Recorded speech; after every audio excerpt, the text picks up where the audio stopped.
Renovating Retirement with Charlie Jewett. Oh no, I think I'm about to have another episode. Testing, 1, 2, 3. We still have our Christmas tree. Hey everybody, Charlie Jewett here, late in January. And yes, my Christmas tree is still up, at least one of them, because we had 2 big trees, 2 little trees. We went Christmas hog wild this year. I'm not sure why. Maybe it's the 5 or 6 kids we have between us. But today I'm going to start a new series, a 4-part series called The 4 Stages of Retirement Planning. Those 4 stages are contribution, accumulation, distribution, and then finally transfer. So today we're going to do the first stage, which is contribution, because really there is no retirement planning without saving some money. You have to contribute. You have to spend less than you earn. You know, the number one of the 3 rules that I teach: spend less than you earn, don't lose money, and don't pay taxes. That's the key to, creating wealth. The first piece there is spend less than you earn and then put it somewhere. So we're going to talk about contribution today. Now, first and foremost, how much should you contribute? As I'm answering questions on Quora.com, which if you haven't been to Quora.com, it's an awesome website to go and get answers to really any question, in the world, and see different people answer it. And I try to contribute as much as I possibly can. But when I'm looking at questions on Quora, a lot of times people are asking about how much should I be saving, how much should I be putting away, should it be a fixed amount, a percentage, all that kind of stuff. So I want to talk about the pros and cons of all the different ways that you could choose to save for retirement. Okay? So first and foremost, there's the set amount. You could just decide, what can I afford? And say, I'm going to do $200 a month. I'm going to do $500 a month. I'm going to do $4,000 a month. I'm going to do $20,000 a month, depending on your income. You could pick a set amount. What are the pros from that? It's very easy. You can probably set it up on an automatic withdrawal, either from your paycheck or from your bank account. I have a certain amount that I have automatically sucked out of my checking account, going into my savings account every month. That just happens like clockwork. So it could be set that way. A lot of the strategies that I teach, annuities and life insurance, things like that, can actually draft bank accounts so that your contributions are automatically withdrawn every month, and it just happens like clockwork, and you don't have to pay attention to it. So set amount strategy is nice because it's easy to understand, pretty easy to calculate what might I have accumulated. So if you start in your 30s, 40s, 50s, whatever, and you say, here's how many years until I'm 62 or 66, basically here's how many years until I retire, you can use financial planning calculators or future value calculators online, retirement planning calculators, and just say, what should I end up with? Got to be careful of the math, which I'll talk about in a minute. But it's very easy because it's a set number. You say, I put away $500 a month for 30 years. What do I end up with? At this interest rate, what do I end up with? Boom. So that's one way. It doesn't really cover raises, inflation, those types of problems. Well, raises aren't a problem. They're awesome, but it doesn't really cover those things. And that's kind of a weakness. So some people choose a percentage model. Hey, I'm just going to try to save 10% of my income and live on 90. I'm going to save 20% of my income and live on 80. There was a great little simple book called The Richest Man in Babylon that I love. I think it's if any of you want to read a really cool book on finance, just read The Richest Book in Babylon. Very simple. That's this story about some guru or whatever teaching this young person with questions, and ultimately it ends up saying you should live on 70% of your income. 10% goes to debt, 10% goes to savings, 10% goes to you. Whatever those 10% are, it's basically the idea that live on 70% and save the 30. Guys, we live in probably the richest, I think it is the richest country in the world. We have the greatest lifestyle pretty much of any country. 70% of any of your income is a better lifestyle than most people have in other places. And I know if you've already chosen what place to live in, what house to own or rent or whatever your expenses, you're like, I can't live on 70, but it's something you can move towards, or you can downgrade and decide that you've purchased too much. You chose a lifestyle that you can't afford yet. And you don't often hear me talk like this.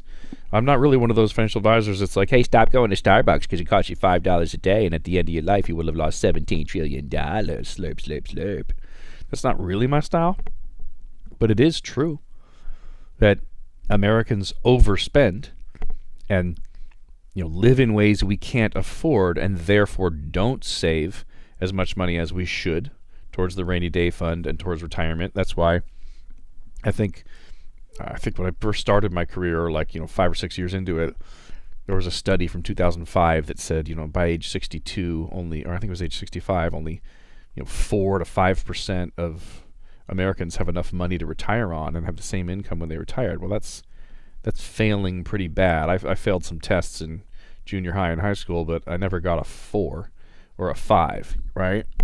So Americans don't do this very well. You guys, as my listeners, are a little bit sharper and tend to be doing a pretty good job, so I'm not too concerned about this for you. So there's a percentage model where you can say 10, 20, 30%, whatever it is. And by the way, if you're not saving at all, just start with anything and build the habit. Do 1% or, $10 a week, or, $100 a month. Start with something so you can prove to yourself what always comes true, that you can live without the money, right? Start somewhere and then either increase it when you're ready, or every time you get a raise. Just don't increase your lifestyle. Keep increasing your savings, your contribution, until it's up to that amount or percentage that you really want to be saving. So with a percentage model, say you're saving 10% of your income, it has some really cool benefits, because as your income goes up, so does your savings. So if you're having it taken out of your paycheck at work, let's say, going into some sort of a Roth 401k or a normal 401k or whatever, and you get a raise, say you get a 10% raise, then all of a sudden, if 10% of your income is going into your contributions, then your contributions are up by 10%. So it's very, very simple. Keeps up with your raises, kind of, could keep up with inflation. What are the cons? Are there any negatives? I can't really think of a negative outside of the fact that you got to be disciplined and not, you just can't have that money for fun today. There has to be some tomorrow money. I mean, the entire idea of retirement planning, my entire industry, the reason it exists is because one day you're going into 30, 40 years of unemployment. That's what retirement is, 30, 40 years of unemployment. You might have some Social Security, which is more of like a stipend. For most people, it only covers 23 to 25% of their income the year before they retired. Maybe you have a pension. That's awesome too. Maybe you have some rental properties. You've done a good job creating, streams of cash flow for yourself. That's awesome. Most people don't. But the reason we save money is to create that, to cover that delta, the difference between what your income is from Social Security and other sources and what you actually need to live the lifestyle you want, with inflation going up and up and up. So the whole point has always been income replacement. So we've got the set amount method, we've got the percentage method, percentage of your income.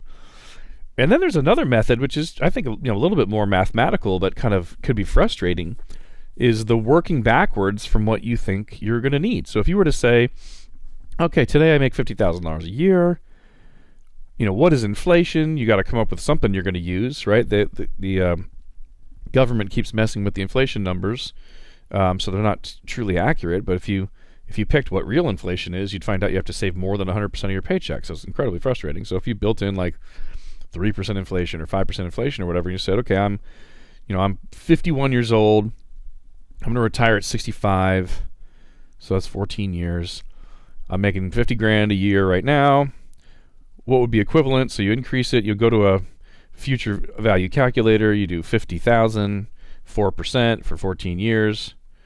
No contributions. What would it be worth, right? You say, okay, well, actually, why don't I just do it? I mean, why am I just spouting off and being a silly butt when I could just do it in front of you? This is just so crazy. So I'm going to go ahead and find my future value calculator. If you've listened to me in my other podcasts, you know that I'm a junkie for the future value calculator. Go to Google, future value calculator. Boom. I typically use the one from calculator.net. I don't know why, but we're creatures of habit. Gotten used to this one. Number of periods, 14. Starting amount, I'm using salary in this case. You're making $50,000 a year. Awesome sauce. And I'm going to say inflation is 4. Why not? 4%. And then periodic deposit, because this can be used for someone who's saving money. We're just going to say 0, because all I want to know is what's the equivalent of $50,000 14 years from now if inflation goes up by 4%. And it says $86,000.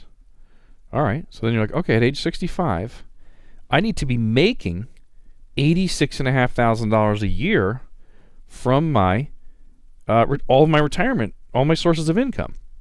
Now, don't get lost here. I think this is in my book, Renovating Retirement, as well. This is very simple, right? To build a financial plan is very, very simple.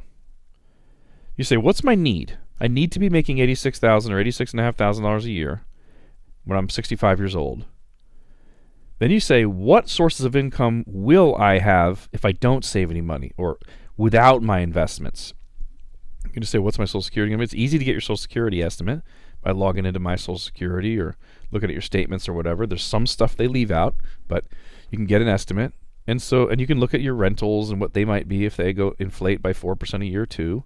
If you have a pension, just basically take all your numbers and say, well, Charlie, between both of our Social Security and our pension, one pension that we have, we need $86,500 a year, and we have between those sources $40,000. All right, $86,500 minus $40,000. You're going to be short $46,500 a year in income that you will need to live the same lifestyle you live today. That's why you save money, and you can work backwards. This method of working backwards is saying, how much do I need to save and how much do I need to earn in order to get there? Well, first let's calculate how much of a nest egg you'd need to kick off $46,500 a year. If you've listened to my stuff or if you've read my books, this is different for everybody, but a good safe rule of thumb, if you're using safe investments rather than the stock market, would be 5%. So on my calculator, I'm just taking $46,500 divided by 0.05. In math, that's a way of asking the calculator, how big an account would I need to pay me $46,500 if it's making 5% every year, or if it's got a 5% payout? How much money would give me this income is what I'm really doing. Ouch, $930,000. Now, here's where the problem comes. And if you've heard my episode, Is Your Advisor Smarter Than a Fifth Grader, or the multiple episodes where I'm ranting on the industry because they lie to you, here's where the problem comes. Because we can figure this out. You've got 14 years to save $930,000. I'm going to use the same future value calculator. So we have 14 years. What's our starting amount? Now, instead of salary, you need to put in how much money you've saved. Well, if you're 51 years old, I'm hoping you've saved some money in your 401ks from previous jobs and maybe IRAs or whatever, wherever you've saved it. I'm going to make one up. This is not going to cover everybody who's listening because you're all different. I'm going to say someone's got $400,000. They're 51 years old. So in my starting amount, I'm putting $400,000. The interest rate is what we're going to be changing this time. That's the variable. We're going to try to, well, actually, that's not true. We're going to change how much we're contributing to the account to see how much you should be saving. So let's set our interest rate at 6%, and then I'm going to teach you a problem, why the industry lies to you and what you got to be careful of. So right now on my future value calculator, I've got 14 periods, number of periods, 14 years, starting $400,000, interest rate 6. And let's say right now you're currently saving, now this is per year because we're doing 14 periods, not per month. Per year you're saving $1,000 a month. I'm going to put in $12,000 per period. Maybe that's complicated. Go to Google, search future value calculator, pick the one that says calculator.net. There's only 4 places to type anything in. Type 14, 400 grand, 6%, and 12,000. I'm going to hit calculate. That says in 14 years it would be worth $1.1 million. So if you really are saving $1,000 a month and your starting amount is $400,000 and you can make 6% true compound annual growth rate, which is where the issue is, then you could accomplish this and you're going to be fine. Now, if you only had $200,000 saved right now, I'm going to change one number. I'm going to change the $400,000 to $200,000. If you only had $200,000 saved right now, you go, oh my gosh, my future value is only going to be $700,000 basically. What can you do about that? You say, oh, I need to up my contributions. I need to save more money per year than $1,000 a month. What if I save $14,000 a year? $1,000 a month is about $12,000 a year. What if I save $14,000 a year? And I just keep hitting calculate. No, oh my gosh, it doesn't fix it. That's only about $750. So what if I save $18,000 a year? Does that fix it? No, it's only $830,000. We're not there yet. What if I save $20,000 a year instead of $12,000? $872. Man, we're not going. This is not working. $27,000 a year. That takes me over $1 million. And I'm just doing trial and error here. $25,000 a year. And there's easier ways to do this. I'm just teaching you the hack way because anybody can do it. $23,000 a year. That does it. Okay? 14 years left. You have $200,000, let's say. You can make a true compound annual growth rate of 6% every year with no losses, no fees. You need to be saving $23,000 a year. You're only saving $12,000 a year. What does this tell you? It tells you you're not ready for retirement and you need to double your contributions. And you go, oh my gosh, how am I going to do that? And that's when you get into the stuff I don't really like to talk about, and I tend to work with people. I don't know why. People are attracted to this show, are fairly disciplined and fairly smart. I tend to work with people that are doing okay. They're doing a great job savings. But if you are behind, you get into some of those uncomfortable decisions. Yeah, you need to go to Starbucks less, or downgrade from a 5-bedroom home to a 3-bedroom home, or sell some things that you own. That extra Tesla that's just sitting there for Tuesday drives. It's a choice. It's a matter. You don't have to do anything. You can just retire and have lower income. You can lower your lifestyle now, or you can lower your lifestyle when you're 65. It doesn't matter. There's no right or wrong. I just want you to understand the way that this work backwards method works. However, if you've listened to my other podcasts, the biggest problem in this whole calculation, the 14 years isn't going to change. No one's going to change that. If you've got $200,000 right now, that's not going to change. If you up your contributions from $12,000 to $23,000, that you're totally in control of that. The 6% is the problem. Because all financial calculators, all software that you're using, uses the type of interest rate that's a lie. It says you're going to earn 6% every single year with no losses, no fees, just clockwork, as if you bought a CD, a 14-year CD at 6%. I'm going to go to my other favorite calculator that you've heard me talk about. I go to Google, I say S&P 500, CAGR, compound annual growth rate, calculator. It pulls up. I think it's the one I like is the one from MoneyChimp. So I'm going to go to MoneyChimp. There it is. That's the one I like. It starts January and asks for the year. So I'm going to go January 2000. Whoops. 1871. I certainly don't care what the interest rates were there or what the earnings were there. So January 1, 2000 to December 31st, 2018. I don't care about the weather in the 70s. I don't care about the weather in the 80s. I don't care about traffic reports from the 90s. And I certainly don't care what the stock market was paying from the 70s, 80s, and 90s. I care what it's been paying now in the last couple of decades in the current world. I hit calculate. You have to do this at some point or just take my word on it.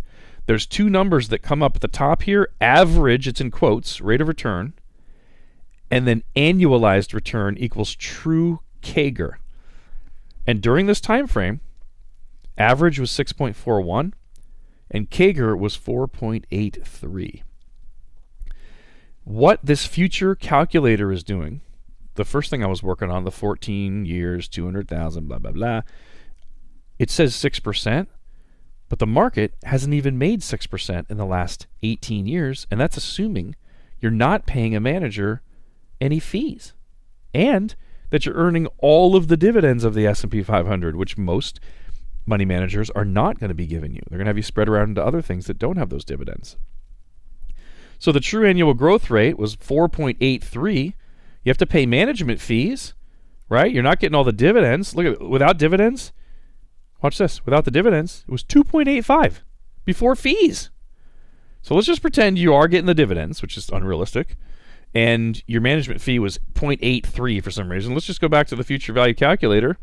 Say 14, there's 14 periods, started at 200 grand, but we only made 4% instead of the true 6. Instead of the 6 that we need, we made the true 4%. And we doubled our contributions, or basically went from $12,000 to $23,000. Calculate, you end up almost $200,000 short. You're at $760 instead of $930. So we're going to talk about this during the accumulation episode. The next episode I do is going to be on accumulation, how you grow your money. You can't do retirement planning with the stock market. Period. No one will debate me. I don't know why. Maybe they know they're wrong and they're afraid to be embarrassed. But you can't do... Guys, I took a lot of math. My dad's a physicist. My mom was a math teacher in high school for 30 years, and then I think went back for another 13. I'm not sure what her total was. My brother was a professor at Harvard. Now he's a professor at Boston College. I did really well in math. My son's good at math. We're a math family. I can remember. I think it's algebra where you go, x equals 2 plus 2. And you can solve for x. It's 4 because you have 2 of the 3 numbers. right? And you can carry that out as far as you want to, as long as you only have that one variable, that one x. But how do you do x equals y divided by z plus p divided by u plus 1?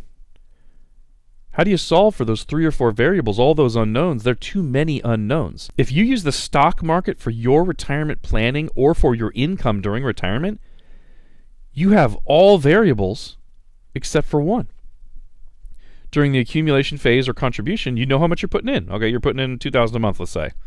You don't know what your balance is going to be. You don't know what it's going to earn. You don't know what the fees are going to be. You don't know what the taxes are going to be. You don't know what the losses are going to be. You don't know what you're going to end up with. Don't know what the IRS is going to take if it's inside of a qualified plan. All variables except for your contributions. You can't plan that way. It's not possible. That's just gambling. If you're in retirement, you retired with $1 million, and you're going to take out $50,000 a year, that's the one thing you know, what you're withdrawing. You don't know what your earnings are going to be, what your fees are going to be, what the losses are going to be like, what the reverse dollar cost averaging is going to be like. You don't know how long it's going to last. Listen to me, because no one will debate me. And until somebody does, debates me and proves me wrong, when they do prove me wrong, I will put them on the show and honor them and make them one of my mentors. You can't do retirement planning with the stock market, period. That's not what the tool is for. Just like you can't drive in nails with an awl. An awl is meant for poking holes through leather. The stock market is not designed to do retirement planning or to give you what you need. It's designed for high upside potential and a lot of fun. And it's absolutely malpractice on a criminal level. It's abused by financial advisors. It is a useless tool in the retirement planning world, and most of you should not be in the stock market, period. And don't choke on your fettuccine compliance, guys, because I just told the truth. You could come on the show and prove me wrong. So those are the 3 ways. The set amount method, where you say I'm going to do $500 a month, or the percentage method, I'm going to do 10 to 30% of my income, or the work backwards. I'm going to decide my inflation-adjusted need and subtract from that my Social Security, pension, rent, and other sources of income, and then use some sort of future value calculator to say how much should I be saving, make your adjustments, but then you have to listen to the next episode to find out how to really make a true 5, 6, or 7%, because you can't know what's going to happen in the stock market. Now, let me get off my high horse. Enough on that subject. I just beat that horse to death. All right, where should you contribute? Where do you put this money? Okay, Charlie, I got to raise my contribution from $1,000 to $2,000 a month, or I got to do a steady $500 a month. Where should I put it? Well, you've got some options. The first one and the most easy one, the easiest one, and frankly, the only thing that other financial planners, all of us basically agree on, can you imagine that? There's something that people don't disagree with me on in my industry, is matching. If your employer has a plan for you, 401k, 403b, 457, whatever, if they have an employer-sponsored plan where they will put money in when you do, we want you to take that. It's worth all of the extra taxes later on if they go up. It's worth all the ups and downs and all the difference between average rate of return and compound annual growth rate and blah, blah, blah. It's just free money. So if every time you put in $500, your employer matches 100% on the 100 cents on the dollar, and you make $500 the first day, that's one of the best investments in the world. So put the money in up to the match. Okay, if you're only being matched on 25 cents on the dollar or 50 cents on the dollar, get in touch. Charlie@jewetwealth.com, CHARLIE @JEWETTwealth.com, or 888-285-2268, because it's a little bit harder to decide then. But if you're being matched 75 cents to 100 cents on the dollar, you definitely want to do that up to the match. Now, the next place to decide, well, I want to save more than my employer is matching. Don't do it to your employer-based plan. It's not a good idea. So you have to decide, where am I going to put it? You're going to put it in the bank. You're going to open a brokerage account. You're going to put it into an IRA or a Roth IRA. You're going to put it into insurance. You're going to put it into annuities. You're going to put it into real estate. One of the ways to decide that would be your aptitude for losses. I'm going to cover this in detail in the next episode on accumulation, but there's three ways to handle losses. You can have all of the ups, all of the downs. That's the stock market, basically. You can have some of the ups and some of the downs, which most people have never even heard of, where you can actually limit your downside potential. If the market goes down 30%, you only lose the first 10. But then when the market goes up, you get a haircut as well. Or the one you hear me talk about a lot, none of the losses, some of the ups, or some of the ups, none of the downs. Indexing. Why do I talk about it so much? Because The second one has crazy high fees. The first one has crazy high risk and poor returns over 18 years. The last one has no fees, no losses, and smoking high returns over the last 18 years. So some of the ups, none of the downs, none of the fees has been beating the other ones, and that's why I talk about it. As soon as that changes to where number one or number two is kicking the pants off of the other ones, I'll talk about those because I'm an honest guy. It's crazy. I can't believe advisors still tell people to put all their money in the stock market and lie to them and steer them. It's a scam. Anyway. No, I don't get upset about this at all. I'm okay. My blood pressure's not high and I'm not medicated. It's fine. So losses, where to put it, I'll talk about the next episode. It's going to be it's going to be part of how you make your decision of where you save, and then also taxes. What are your views on taxes? Do you think taxes are going to go up or down between now and when you die? If you want the same lifestyle, like if you're going to go to retirement and live on the streets and eat dog food, it doesn't matter what taxes do. You're going to have such a low income, it doesn't matter. But if you want to maintain your same lifestyle, as the cost of everything goes up for the rest of your life, so that means higher and higher income for you, and you believe taxes are going to be higher in the future, I mean, right now taxes are on sale until 2025. Donald Trump did that. And then we know they're going up. But the country's in trouble. People like David Walker are traveling around and, teaching that taxes have to double. People like David McKnight, who I interviewed on a previous podcast, had a movie come out, The Power of Zero, how to be in a 0% tax bracket because we're in so much trouble. Taxes have to go up is what he's saying, or the probabilities are high. So if you want the same lifestyle and you think taxes are going to be higher later, why would you ever put money into a pre-tax situation like an IRA and say, I don't want to pay the taxes today when they're low. I want to throw them out 30, 40 years and pay them when they're really, really high. Because my CPA and financial advisor who never studied told me to. No. Nobody cares more about your money than you. This is your decision, not your CPA or your financial advisor. Do you think taxes will be higher later? If so, don't postpone taxes till later, period. And that's going to determine where you save because there's really only 3 places to put money on an after-tax basis that grow completely tax-free for the rest of your life. Municipal bonds, Roth IRAs, and cash value life insurance built the right way. Well, if you can narrow your choices down to 3, right, and you eliminate the 8,600 mutual funds, well, inside of the Roth IRA, I guess you could do the stocks and stuff and the mutual funds, but if you can limit your choices to 3, can you see how that makes life a little simpler? The last thing I'm going to talk about is the use of leverage. You need to decide or can choose or work with my company and we'll help you, that's fine. Should you be using leverage? Now, what do I mean by leverage? I'm just going to give you 2 examples. Leverage means, like if you think about a big boulder and you stick a pole under it, you can get it moving, right? And that's because of leverage. It's not because you're strong enough to move a boulder. It's a physics deal, right? I told you my dad was a physicist. So I'm going to go back to my future value calculator and teach you something that's very, very important. And you might see this in my home equity planning video on YouTube. So if you go to my YouTube channel, watchcharlie.com, scroll down, find the only one where I'm wearing a suit, because I never wear suits. The only one where I'm wearing a suit, you'll see me teach a seminar in Utah, and I think I covered this there, but this is lump sum funding versus slow funding. I'm going back to my future value calculator on calculator.net, changing my number of periods to 10. I'm going to say my starting amount is 0, because I just want to look at 2 ways of saving money, okay? I'm going to put my interest rate at 6%. The periodic deposit, that's like how much you save per year or per month, depending on how you did your number of periods. I'm just going to put as $10,000. So if I have it set this way, 10 periods, starting at 0, 6%, $10,000 per period, what I'm really saying is, if I save $10,000 a year for 10 years and make 6%, what am I going to end up with? I'm going to hit the calculate button. I want you to remember this number. It's basically $132,000. So slow funding, and this is, guys, this is how almost everybody does it. I mean, we could solve world hunger if everybody switched to what I'm about to teach you. We could solve world hunger and snap our fingers if everybody saved the more efficient way, same amount of money, but saved the more efficient way, stopped leaving money on the table and donated it to hunger. We could solve world hunger, which is only $30 billion a year.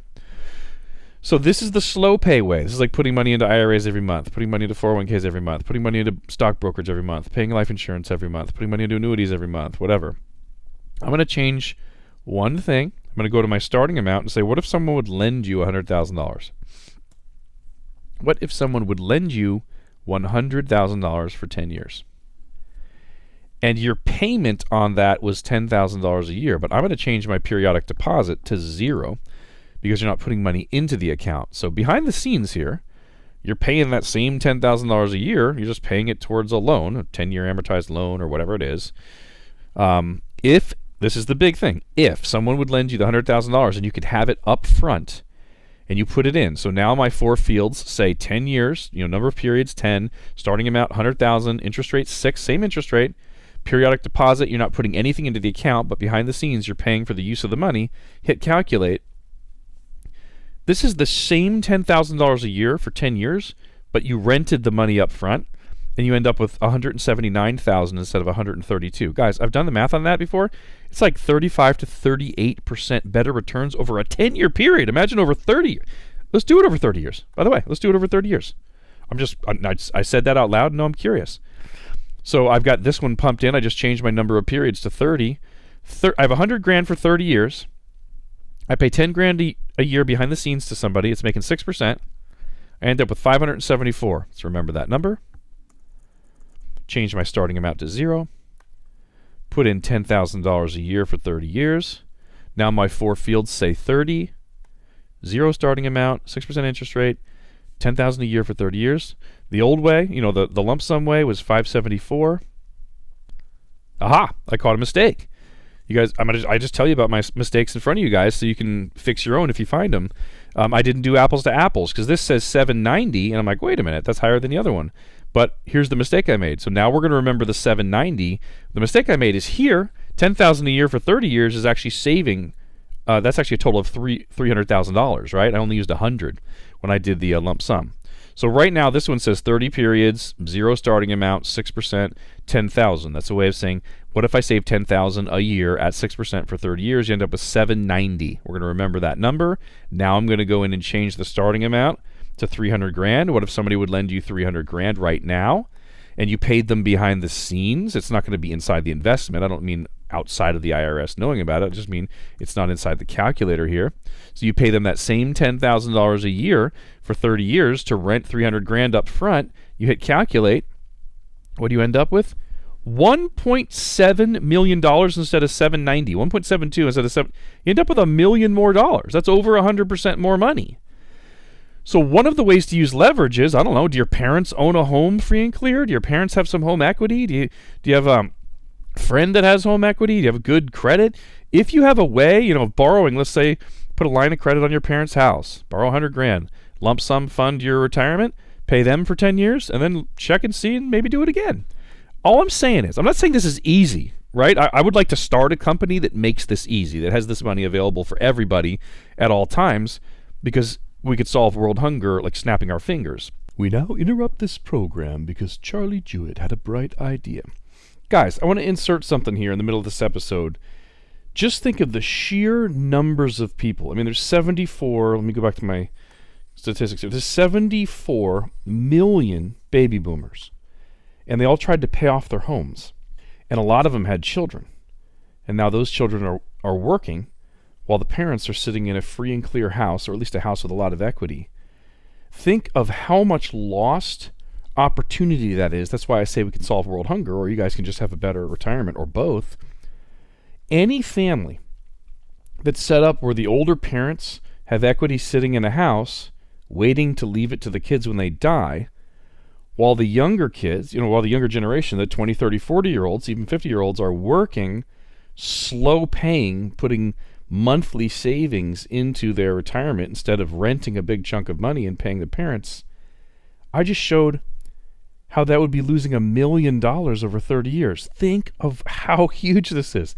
Think of how much lost money it is for this giant number of people, for almost everybody, to be slow funding, putting in a little bit each month, instead of renting a chunk of money from the generation above them, and then just paying that exact same amount you would have to them over the next 10, 20, 30 years. I'm not saying it's easy.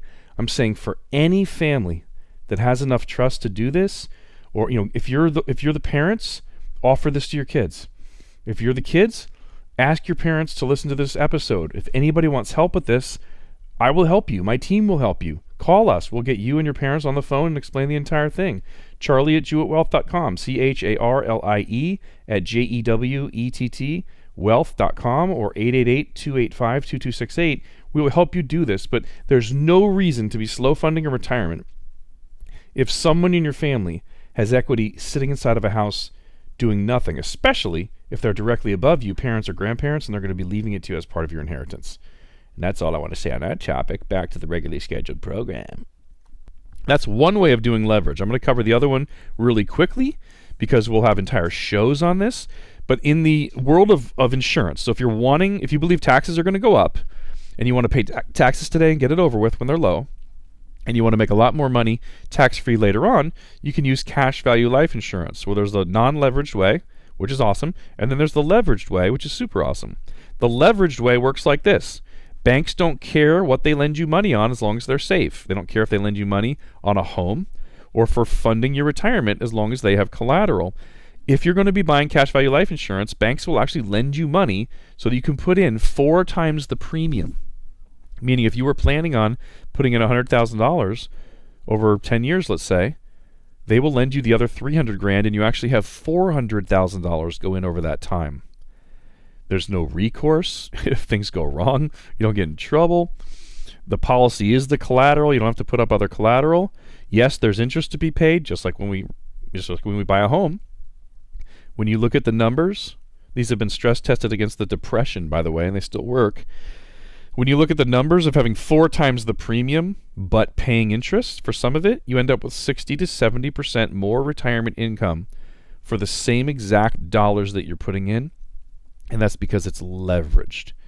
I'm not going into detail on premium financing. We're doing a ton of it right now, helping a ton of people. If you'd like information or you want any help understanding these leveraging techniques, just get in touch at charlie@jewettwealth.com, CHARLIE @JEWETT wealth.com, or call us 888-285-2268. Get in touch. We'll teach you how to leverage because leverage is awesome, and we do it for you because we think you people are the best. This is Renovating Retirement with Charlie Jewett.